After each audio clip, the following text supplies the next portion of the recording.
Hi, welcome to Tila. And Now we're now into part two of our segment. Um, what was your three strategies? All right, how's this? Am I back? Yeah, Audio's okay? Okay, yep, good. that's okay. All right, yeah, three strategies are really diversify, right?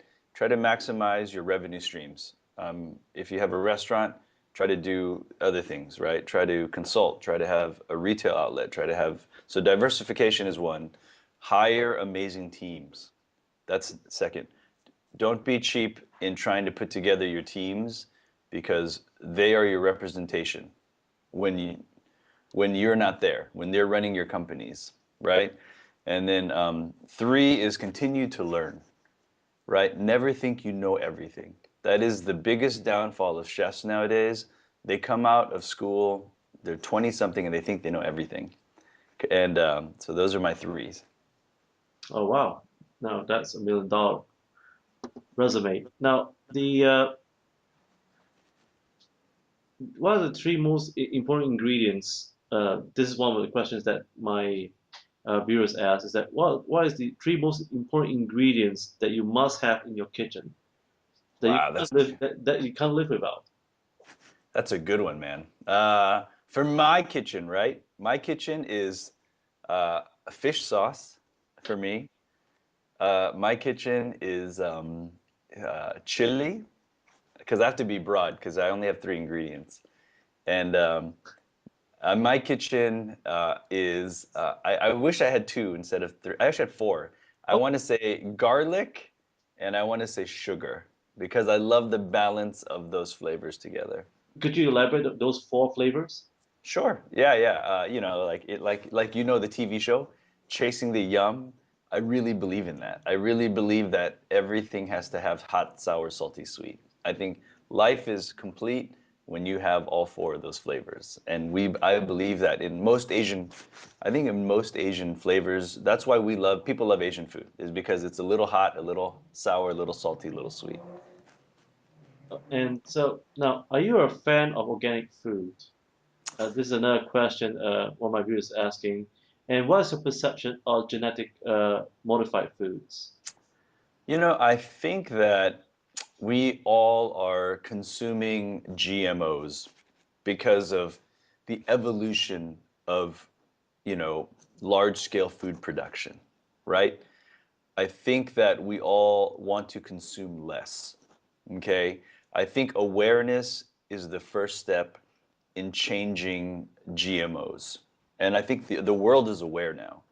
So I think we need to try to consume less GMOs. I think we should be more organic, but let's take steps, baby steps. Okay. Let's not completely, rebel against the food culture as it is. Because of these technological advances, we can feed the earth right now. But let's figure out what's good for us, what's bad for us, and then let's find the middle ground, right? I mean, without GMOs, we wouldn't be where we are today in terms of advancement.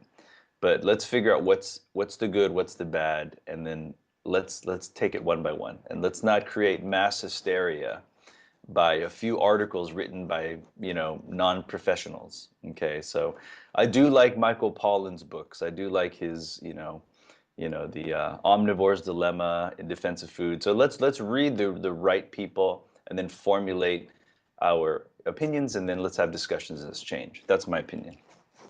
Oh, and is there one ingredient that you hate and you will never use for your cooking? I hate ripe papaya. I Oh, hate. I love green papaya. I love papaya. But ripe papaya to me smells like stinky feet, right? And and you know how some people hate cilantro or love cilantro? I can't handle ripe papaya. what did you have a bad experience with overripe papaya? I think I have the enzyme. Some people have that enzyme that makes papaya smell bad to you, right? And not Asian papaya, not the small one, the really long Mexican papaya. Yeah, so to me, ripe papaya smells bad. I won't cook with it ever, ever, ever. Have you ever have you ever tried durians in the United States? Do they have durians in the United States? Yeah, all the Asian companies, we import fresh durian. I love durian personally. Do you eat durian? Oh yeah, I do. I do. Oh wow. Okay. I'm Yeah. surprised. I But Thai people, we eat durian a little less ripe than Chinese or Hong Kong or Vietnam. Thai people, we eat it not so soft, and I like it like that. Oh, and how do you tell? How can you tell that if the durian is not ripe yet? Three ways. I'm a durian expert, by the way. My family was the first family to import durian by air container. Okay, the first way is when you take the durian fruit. You know the top that connects to the tree that they cut off the tree?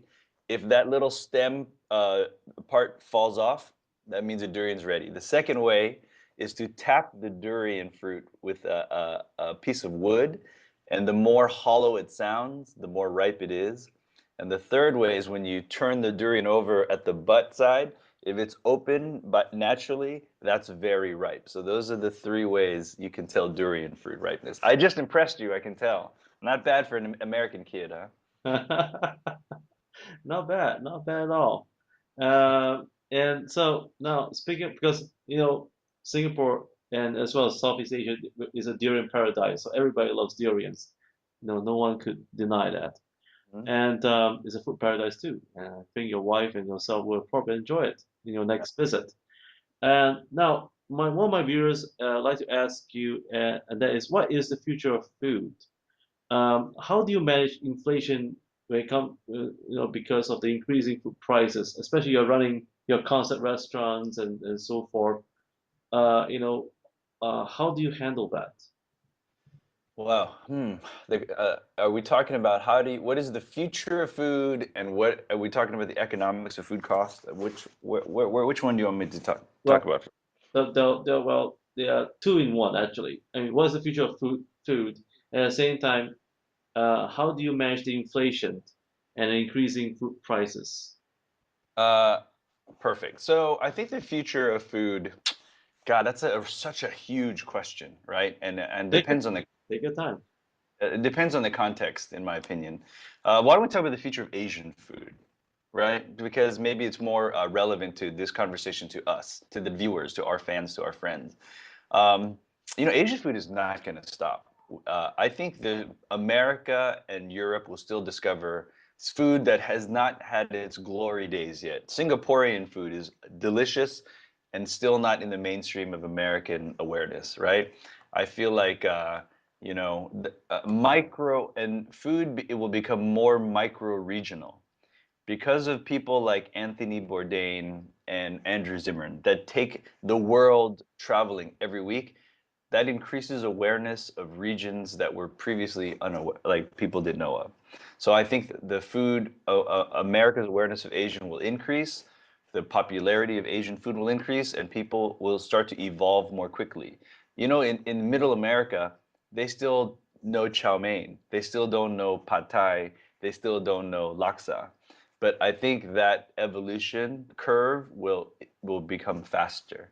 So we will actually, I think we'll have more market share in Asian food will have more market share in America. In terms of the economics of food, wow, that's hard. I mean, that also ties to, back to GMOs, back to how we are going to produce food. But if you had a wholly organic restaurant that was all non-GMO, it would cost a fortune and no one could eat there. So that's a little tough question. Let me think about that, and maybe we'll come back to that one in terms of the economics of food costs, etc. Too brainy for me. This kid, I'm an East LA, almost too smart for me. Oh, come on. No, you're smarter than I can ever handle. Have you ever considered distributing your cookbooks uh, as well as your cooking shows on DVD format in the near future?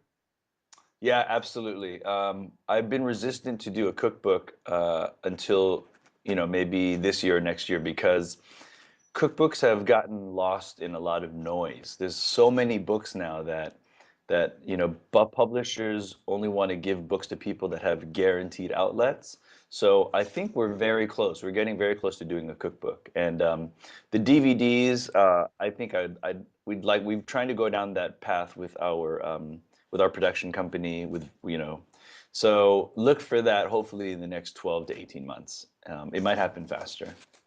Oh, that would be nice.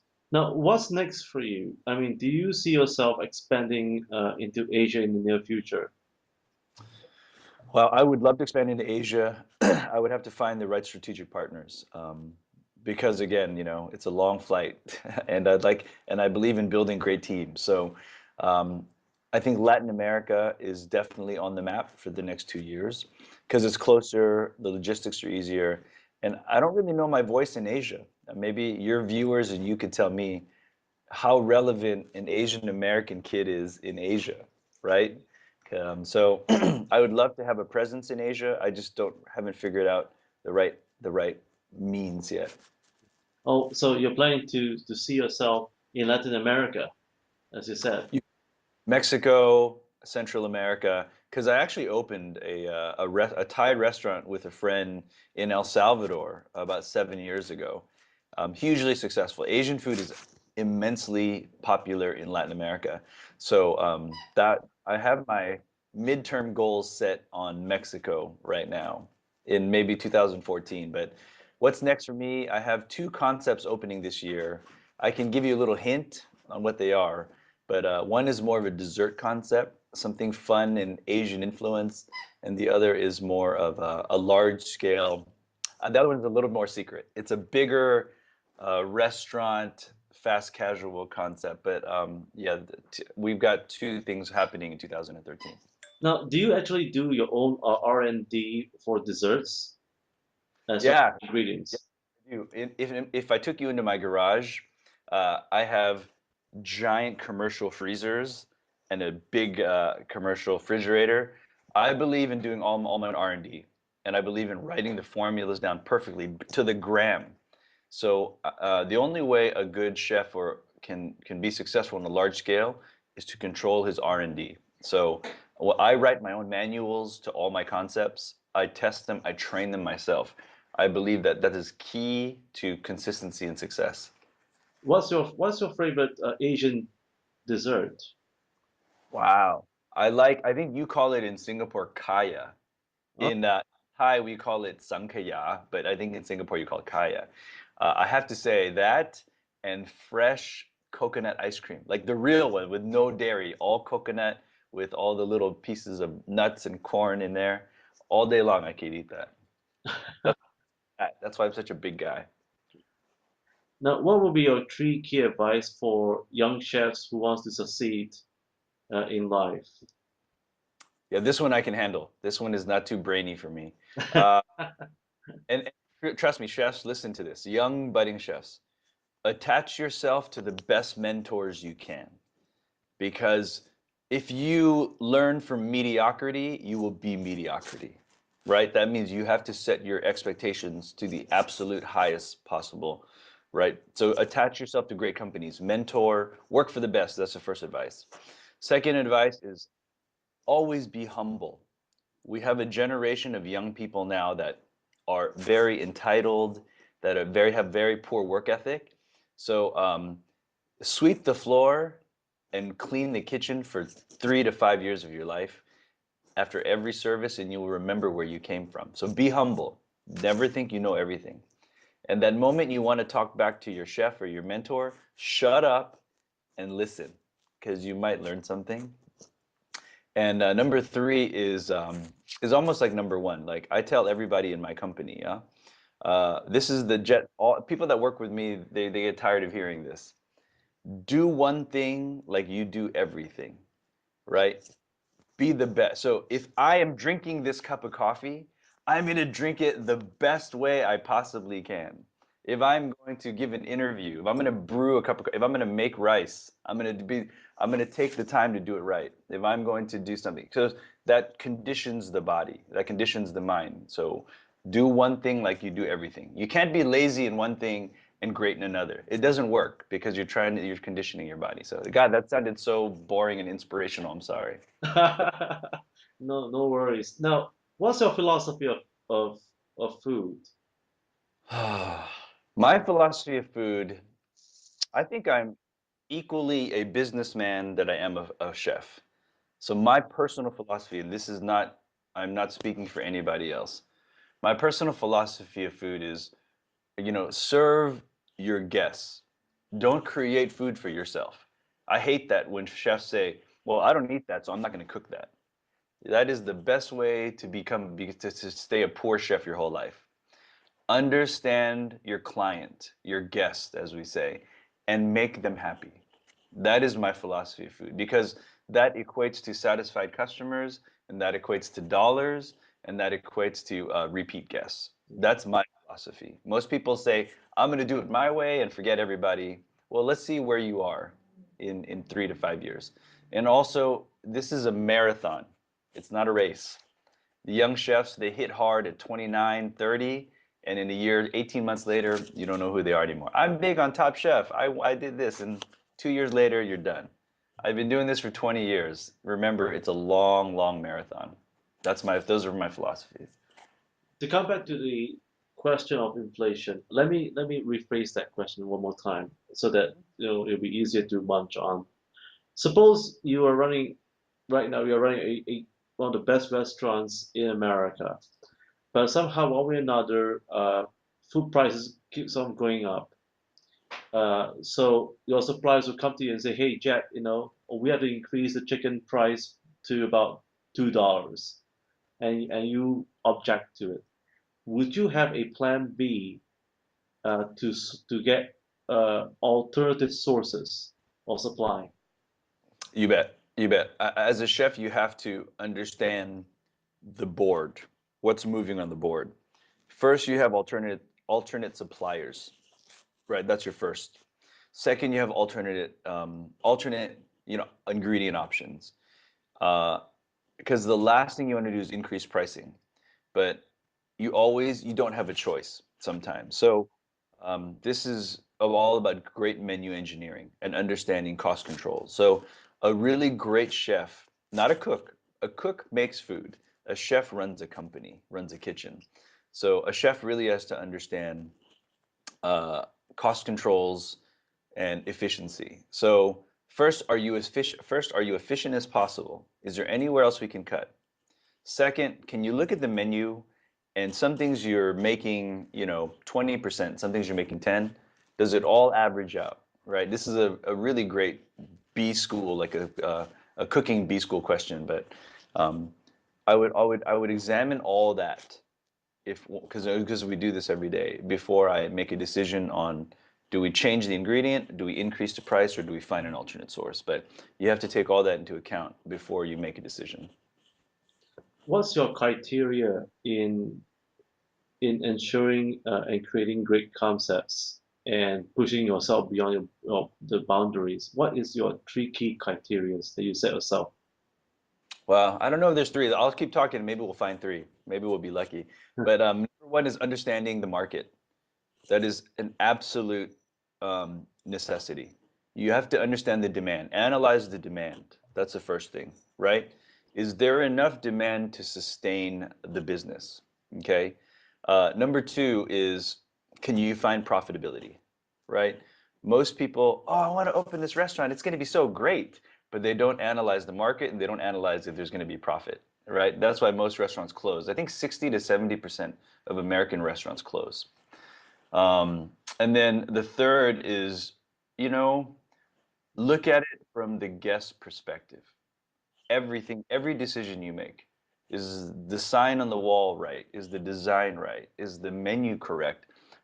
Experience it from the guest perspective. I make all my teams go through our concepts as the guest. Take off your manager hat, take off your employee hat, come through the line like a normal person, wait in line, experience it. Okay, and I'm going to give you a fourth. Um, Write a very accurate sequence of service. That is key. I really believe that, Robin, when you go to a restaurant, what is the first thing that you experience when you walk into the restaurant? What is the first thing? When you walk in, it's a trick question. Ah, well, if I ever walk in, I will look at how clean the restaurant is. I think It'll actually be before that. who's going to meet me in the restaurant? That is. Before that, that's second. Very good. That before that. Huh. Let me When see. you enter the restaurant, you see the door and you see the walkway up to the hostess, Oh yes, that's right? yeah. I call that the entrance statement. What is that going to prepare the guest for, right? Is it clean? Is it beautiful? Is there some decor that will set the experience? Does it put you at ease? Does it smell good? The second thing you experience is and then this can be fine dining. At Wazuzu, that's walking up the hill with beautiful adornments. At my fast casual restaurant, it's the decor and you walk to see the first person. And then no matter if it's fine dining or quick fast casual, you will be greeted by somebody, right? And in either one, my rule is you must greet my guest in 3 seconds. Good afternoon, Robin, or good afternoon, sir. Welcome to Name of Concept.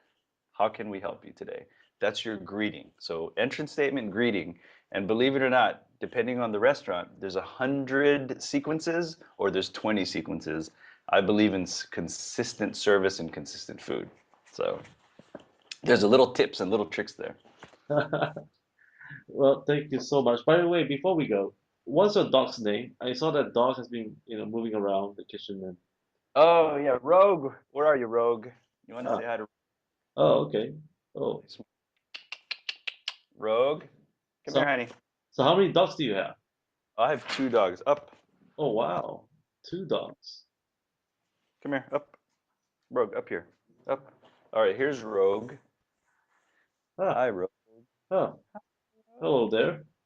Welcome to And the then show. I know Rogue's on the show, and Molly wants to be on the show. She's here too. I'll pick her up and grab her. And this is Molly. Hey, Say hi, hi. Molly. Welcome to my show. Say hey, you're on TV in Singapore, guys. You're famous dogs now. Yeah. So Rogue, here are our dogs. Well, great. And folks, please do visit Jack Tila's, the Charleston, and if not, you can always order his special signature dishes called from the Sean. And once again, and of course, if you are in town this weekend, you might get an autograph from Mr. Zimmer and Jack Tila himself. You never know. And Jack, thank you for joining me here at the National Critics' Choice, the Steinbeck Review, and we look forward to have you again soon in the coming days. You're the best, Robin. Continue the amazing work. And if anyone needs to get in touch with me, just go to my Facebook page or my Twitter, and we'll correspond directly. You're awesome. Thanks, Robin. Thanks for having me on the show. You're welcome. Just you welcome.